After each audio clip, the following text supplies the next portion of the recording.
Bonsoir à tous les cinq. Merci d'être avec nous sur ce plateau pour évoquer évidemment l'actualité. Débat demain sur notre antenne. Jordan Bardella, Nathalie Loiseau pour évidemment La République En Marche face au Rassemblement National. On va en parler dans un instant. Les sondages. Et puis quand même cet hommage que je voudrais évidemment évoquer avec vous ce matin. Cette union nationale aux Invalides à la mémoire de nos 2 soldats morts pour libérer ces otages. Cette mission, elle était justifiée, a affirmé Emmanuel Macron. Vous l'approuvez ? Oui, bien entendu. Je crois que le président de la République a eu les mots justes dans un moment d'unité et de rassemblement de la nation, en l'hommage à ces 2 soldats qui sont morts pour la France, en l'hommage aussi à ces familles de victimes qui étaient très émues. J'étais présent aussi aux Invalides, comme de nombreux parlementaires aujourd'hui. Et je pense que c'est important de ne jamais oublier tout simplement le courage et le côté valeureux de ces soldats qui sont engagés. C'est des forces spéciales, des jeunes. Et je crois qu'effectivement, il est important tout simplement de se souvenir, de se rappeler et surtout de toujours lutter contre ce terrorisme islamique. Des jeunes, comme vous dites, 4500 jeunes hommes dans le sud Sahel pour combattre les djihadistes, alors que l'influence de ces combattants, de ces djihadistes s'étend. Il faut garder nos soldats sur place, M. Odoul ? Bien sûr, ils sont les garants de notre sécurité. C'est eux qui luttent au quotidien pour que nous puissions vivre en sécurité chez nous. Moi, je tiens à dire qu'ils sont mieux que des héros. Ils sont des soldats français. Il faut se rappeler que ce sont des grands professionnels. Il faut se rappeler que le soldat français, c'est un citoyen en uniforme qui peut donner la mort ou la recevoir dans le cadre de son métier. Il faut se rappeler l'état militaire, ce que ça implique. Et c'est vrai que dans notre société où nous ne sommes plus habitués au drame, nous ne sommes plus habitués à la mort, aujourd'hui, cette mort, elle est indispensable pour notre sécurité. Et par leur sacrifice glorieux, ils ont contribué justement à sauver 2 Français. On ne va pas polémiquer évidemment sur les raisons de cette opération. C'est l'honneur de la France de secourir à chaque fois que c'est nécessaire les Français quand ils sont menacés, quand ils sont pris en otage, car c'est encore une fois l'image de la France dans le monde. Paul Vannier et Mme Herry, bien sûr. Oh, il y a un risque d'enlisement pour l'armée française dans cette région du monde. Nous pensons à la France insoumise que les solutions militaires ne suffisent jamais, qu'il faut pour cette région un développement économique, qu'il faut des solutions aussi sur le plan politique. La question démocratique se pose dans ces États comme ailleurs dans le monde, mais aujourd'hui c'était l'heure de l'hommage national. Nous nous associons aux mots du président de la République. Il a eu raison d'écarter cette polémique que finalement M. Le Drian a essayé d'engager. La France vient partout au secours des siens, où qu'ils soient, et c'est heureux qu'il en soit ainsi. Honneur à ces hommes, je pense à leur famille, à leurs camarades aussi. Madame Herry, et la réponse aussi, votre réponse à ce que disait M. Paul Vannier sur les mots employés par M. Le Drian. Il y a eu évidemment des mots. Il y a eu des explications, il y a eu des tentatives de polémique, mais heureusement, aujourd'hui, l'hommage que j'ai vécu également aux Invalides, puisque j'y étais avec mon collègue et puis beaucoup d'autres, évidemment, parlementaires, est un hommage digne, un président à la hauteur du moment et puis dans une certaine humilité générale, puisqu'ils ont laissé leur vie, il y avait leur famille, on entendait les pleurs dans ce silence. Et c'est ce qui m'a le plus... Moi, c'est ce qui m'a le plus touchée, parce qu'ils ont fait honneur au drapeau, ils ont fait honneur finalement à notre pays, mais il ne faut pas ni accepter, ni oublier, mais au contraire, saluer leur engagement. Aujourd'hui, c'était eux, nos héros. Il ne faut pas que ce soit en vain, il faut continuer à lutter contre tous les terrorismes partout. Ce moment d'unité nationale, vous l'avez tous dit sur ce plateau. L'actualité, c'est également cette interview d'un monsieur qu'on a découvert en quelque sorte ce soir sur le plateau de Routel Krief, Andrea Cotarac, conseiller régional France Insoumise, qui file au Rassemblement National. Ce que j'ai remarqué, j'aurais jamais pris cette décision-là si le contexte national était le cas. Je crois qu'Emmanuel Macron a catalysé la colère des Français, la colère sociale, l'inégalité sociale, l'inégalité territoriale, l'inégalité fiscale. Il y a répondu par l'arrogance, il y a répondu par l'insulte auprès du peuple français, je ne vais pas y revenir. Et donc j'appelle à voter pour la seule liste, finalement, souverainiste, qui met en avant l'indépendance de la France et qui est la mieux à même de faire barrage à Emmanuel Macron et de faire barrage à ce rouleau compresseur antisocial qu'est Emmanuel Macron. Cette liste, c'est la liste de M. Bardella. Je n'adhère pas au Rassemblement National, ça me paraît plutôt normal puisque ce n'est pas ma famille d'origine à la base, mais je crois que le contexte politique actuel nécessite un barrage à la politique d'Emmanuel Macron, et le mieux placé, celui qui parle de relocalisation, de souverainisme, de combat social. Aujourd'hui, la mieux à même de faire barrage à Emmanuel Macron, c'est la liste de M. Bardella. Paul Vannier, ça y est, une passerelle. On en avait déjà entendu parler sur les ronds-points durant la crise des Gilets jaunes. Elle est concrétisée là ce soir ? Je ne crois pas. Vous l'avez dit vous-même, personne ne connaissait M. Cotarac avant que vous lui donniez votre antenne. Je ne sais pas d'ailleurs si nous nous souviendrons longtemps de lui. M. Cotarats a perdu sa boussole, manifestement. Je crois qu'il a trop regardé la télévision, qu'il a cru à cette fable, celle du duel entre La République En Marche et le Rassemblement National. Mais c'est un duo, on ne peut pas battre La République En Marche en votant Rassemblement National parce que finalement ils sont d'accord sur tout. Ils sont d'accord pour ne pas augmenter le SMIC. Ils sont d'accord pour préserver la Cinquième République. Mais et puis ils sont surtout d'accord pour rester dans le cadre des traités européens. Nous, à la France Insoumise, nous sommes la seule liste à proposer de sortir de ce carcan. Monsieur Vannier, durant la crise des Gilets jaunes, quand il s'agit de répliquer au gouvernement, Jean-Luc Mélenchon n'était pas le dernier. Il n'hésitait pas à aller dans le sens de Marine Le Pen. Je cite, Castaner voudrait que la manifestation soit d'extrême droite. La vérité, c'est que cette manifestation, c'est la manifestation massive du peuple, par exemple. Mais vous savez, moi, je suis allé manifester tous les samedis quasiment à Paris et je n'ai jamais vu de militants d'extrême droite. D'ailleurs, cette question de l'immigration qui est toujours véhiculée par les partisans du Rassemblement National, je ne l'ai jamais vu sur les gilets. Il y a eu des samedis, c'était pas difficile sur les ronds-points. Mais je suis allé manifester et je n'ai vu aucun de ces gilets jaunes reprendre les thématiques du Rassemblement National. C'était des gilets rouges, c'était pas des gilets jaunes. Je ne sais pas, vous les avez vus, mais moi je ne les ai pas entendus. Monsieur Odoul, vous entendez, Monsieur Vannier, il le referme, ferme tous les verrous, comme Manon Aubry, qui le dit aussi à chaque occasion. Non, aucune convergence entre le Rassemblement National et la France Insoumise. Pourtant, on a listé tout à l'heure dans la première partie, Bruno, les points sur lesquels ils s'entendent, et notamment sur le rejet de la construction européenne. Vous l'accueillez, mais le Rassemblement National est favorable à rester dans le cadre des traités aujourd'hui. Mais il n'y a pas que ça, il y a plein d'éléments. Monsieur Odoul, il y a des rapprochements. Oui. Elle l'a dit même, Marine Le Pen, elle l'avait dit pendant la crise aussi. Déjà, M. Vannier et Mme Aubry sont dans leur rôle. Ils essayent de colmater les brèches d'un navire qui prend l'eau. On défend très bien. Des idées, monsieur, désolé. M. Vannier ne connaissait pas ce conseiller régional. Il semblerait que Jean-Luc Mélenchon le connaissait très bien, puisque dans Lyon Mag, il y a 2 ans, il lui dressait des louanges pas possibles en disant que c'était un futur cadre très prometteur de la France Insoumise. Moi, ce que je constate, c'est qu'il y a un véritable rassemblement de tous les patriotes qui est en train de s'initier autour de Jordan Bardella, de Marine Le Pen. On rassemble des gens de droite, Nicolas Dhuicq, Thierry Mariani, Jean-Paul Garot, et on rassemble également à gauche, puisque le Rassemblement National, sa vocation, c'est ni de droite ni de gauche, c'est rassembler tous les amoureux de la France, d'où qu'ils viennent. Et c'est vrai que quand on constate le rassemblement qui est fait de l'autre côté par Nathalie Loiseau, qui est un petit peu Jurassic Park, avec Pierre Mignery, Jean-Pierre Raffarin, Elisabeth Guigou aujourd'hui, Elisabeth Guigou qui était ministre en 98, j'avais 13 ans en 98, on sent que c'est véritablement le rassemblement fossilisé, alors que nous on a un vrai rassemblement d'avenir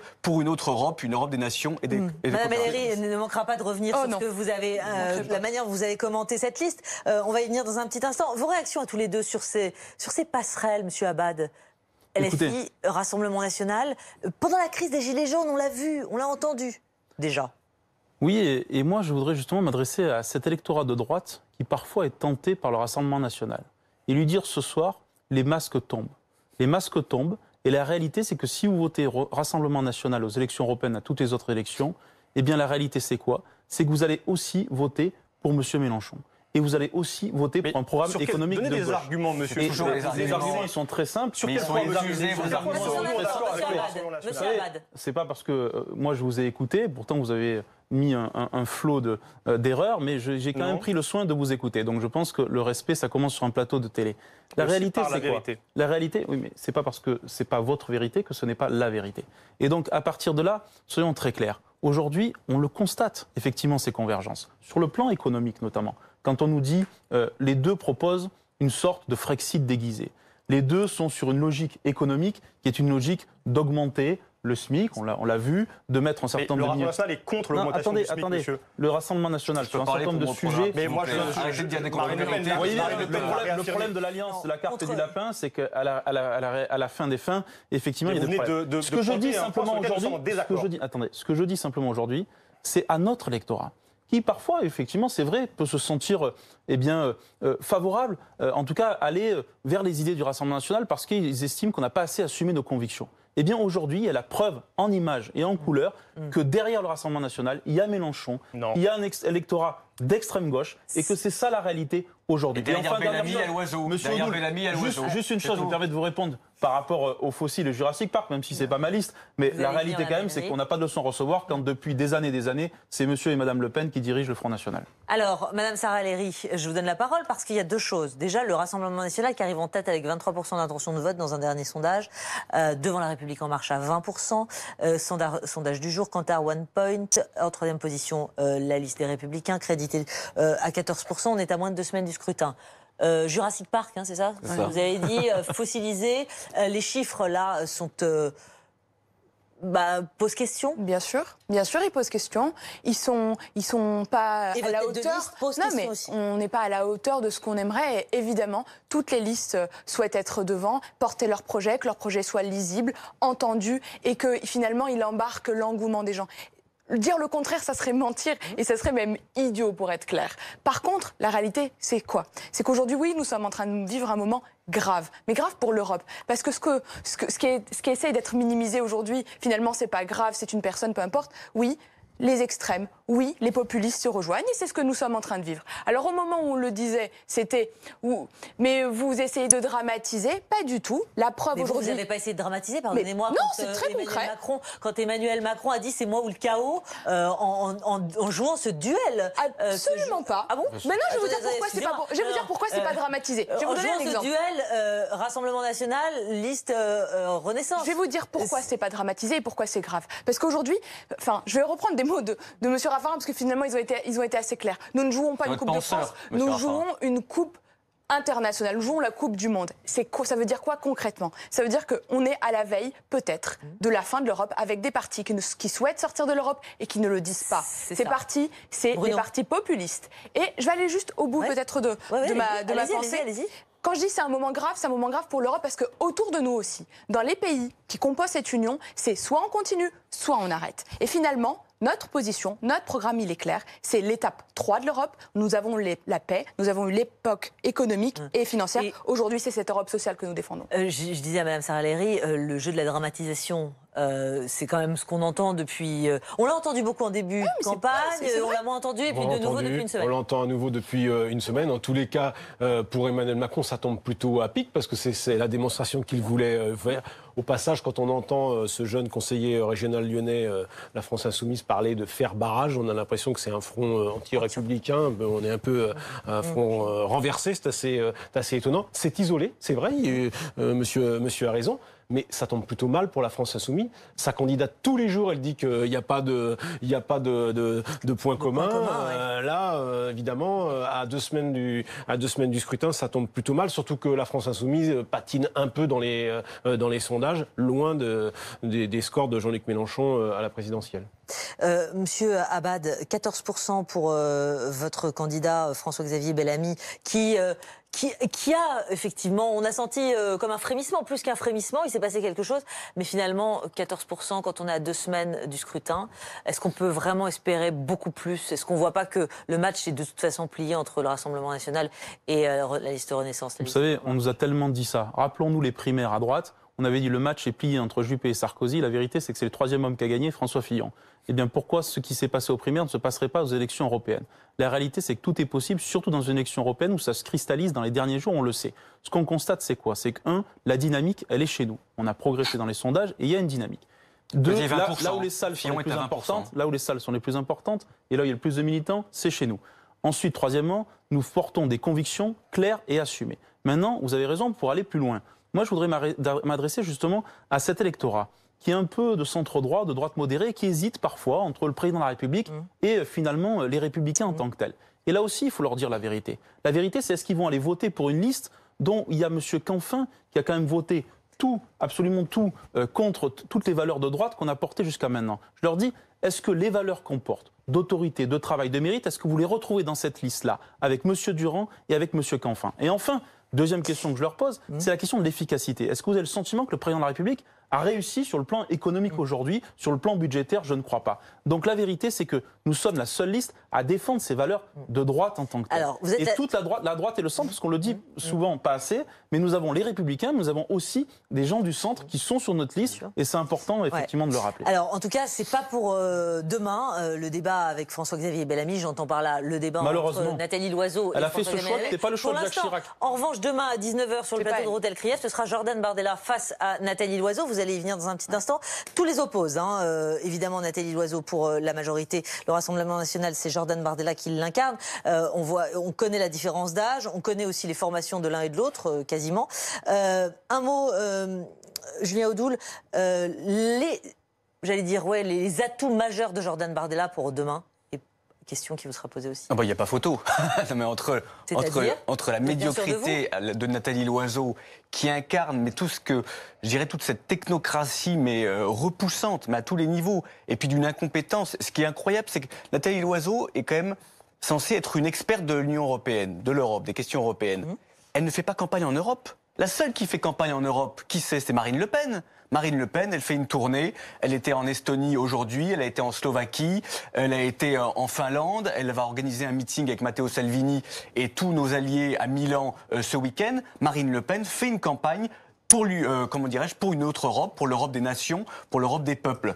Nathalie Loiseau, mais elle fait une campagne uniquement pour faire barrage au Rassemblement national. Vous n'avez pas livré vraiment les atouts de Jordan Bardella. Les atouts, on les connaît. D'accord. Il a déjà sa jeunesse, sa maturité. Son peu d'expérimentation. Il peut être pris en débat sur le fond. Il peut être pris en défaut sur le fond. Pour l'instant, quand on l'a vu en débat, c'est plutôt ses adversaires qui ont été pris en défaut sur le fond. Et je trouve que justement sa jeunesse, son allant, son patriotisme, parce que dans cette élection, c'est quand même un atout fondamental, je pense que ça lui apporte une plus-value que n'ont pas ses adversaires. Sarah El Haïry, Madame Loiseau a vécu une campagne compliquée, avec à la fois des éléments qui sont sortis auxquels elle ne s'attendait pas, des bourdes, des approximations, assez peu d'aisance en plateau, etc. Demain, qu'est-ce qu'elle a comme atout majeur? Son premier. Le principal, c'est le projet qui est clair. Je vais vous dire pourquoi. Parce que finalement, là, vous êtes sur de la punchline. Elle a vécu toute une période de ce qu'on appelle du bashing. C'était la candidate à abattre, c'était sur le physique, c'était sur le parcours, c'était sur tout. D'ailleurs, on a tout eu. Et c'est vrai, il y a eu des éléments, non mais je vous l'accorde, qui ont créé des polémiques. Mais demain, son vrai atout, c'est le projet européen qu'on porte. Mais alors pourquoi dans les sondages vous êtes derrière le Front National si le projet est si clair? Mais parce qu'aujourd'hui, il faut encore convaincre, parce qu'aujourd'hui, il faut encore clarifier, parce qu'aujourd'hui, il y a encore une part de politique nationale qui rentre dans la politique dans cette élection européenne. Et finalement, plus on parlera du projet, plus on parlera de qu'est-ce qu'on veut faire. Le projet dans son atout majeur. Paul Vannier et Monsieur Abad, vous conclurez. Paul Vannier. Mais demain, ce sera un dialogue. La République En Marche est favorable au libre-échange. Les eurodéputés du Rassemblement national étaient absents lorsqu'il fallait voter contre le CETA sur le glyphosate. Contre les accords de libre-échange. Ils partagent les mêmes positions. Ils sont tous les deux pour la suppression de l'ISF. C'est ce qu'a voté la majorité. Et c'est ce que le numéro 3 de la liste du Rassemblement national défendait lorsqu'il était ministre de Nicolas Sarkozy. Non, si vous voulez rompre avec cette logique, avec finalement cet esprit favorable aux traités européens tels qu'ils existent aujourd'hui, il faut voter pour Manon Aubry, pour la liste de la France Insoumise. Et c'est la solution à l'heure de la catastrophe climatique, alors que nous sommes entrés dans la 6e phase de l'extinction des espèces. Si nous voulons accomplir la transition écologique, il faut désobéir à la règle des 3%, il faut désobéir aux traités et engager massivement l'investissement public dans la transition énergétique. C'est ça l'enjeu. Et je m'adresse aux abstentionnistes, ne vous laissez pas voler cette élection. C'est une élection à un tour, déjouer le faux duel entre le Rassemblement national et la République En Marche. Simplement, justement, le projet n'est pas clair. D'ailleurs, il est tellement pas clair que les députés de la majorité ne savent pas dans quel groupe politique ils vont siéger. La réalité, je prends juste un exemple. Sur la question de l'élargissement, nous, on est très clair avec Laurent Wauquiez et François-Xavier Bellamy. On dit pas d'élargissement. On ne veut plus d'élargissement parce qu'aujourd'hui, l'élargissement a affaibli l'Europe. Là-dessus, vous n'êtes pas clair. Deuxième sujet très important, la question des frontières, la question de l'immigration. Nous, on dit on est pour la double frontière, européenne et nationale. On ne sait pas ce que la République En Marche veut sur ce sujet. Et troisième sujet aussi qui nous semble très important, c'est la question de la barrière écologique pour défendre toutes celles et tous ceux qui produisent des produits agricoles ou industriels dans notre pays. On dit que les autres respectent les mêmes normes sociales, environnementales et sanitaires que ce qu'on impose aux producteurs français et européens. Vous êtes tous exprimés sur le match demain, Jordan Bardella, Nathalie Loiseau. En quelques secondes, Bruno, pour conclure sur demain, ce qu'on attend à 19h. Mais il faut absolument, pour Nathalie Loiseau, reprendre la main, retrouver de la confiance, parce que c'est vrai que depuis son entrée en campagne, elle a plutôt diminué, elle a plutôt perdu du terrain, quand Jordan Bardella, à contrario, a plutôt progressé. Donc c'est vrai que c'est Nathalie Loiseau qui joue sans doute le plus gros demain soir dans ce premier face-à-face. Et ce sera à 19h à suivre autour de Routel Krief, et peut-être la prochaine étape en face de M. Bellamy. Mais il y a eu un débat en fait. Devant l'Institut Montaigne. Merci beaucoup, merci à tous. Alors on verra. Merci à tous les 4, à tous les 5 d'être venus ce soir. La suite c'est avec Bruce Toussaint et ses invités. À demain, très bonne soirée.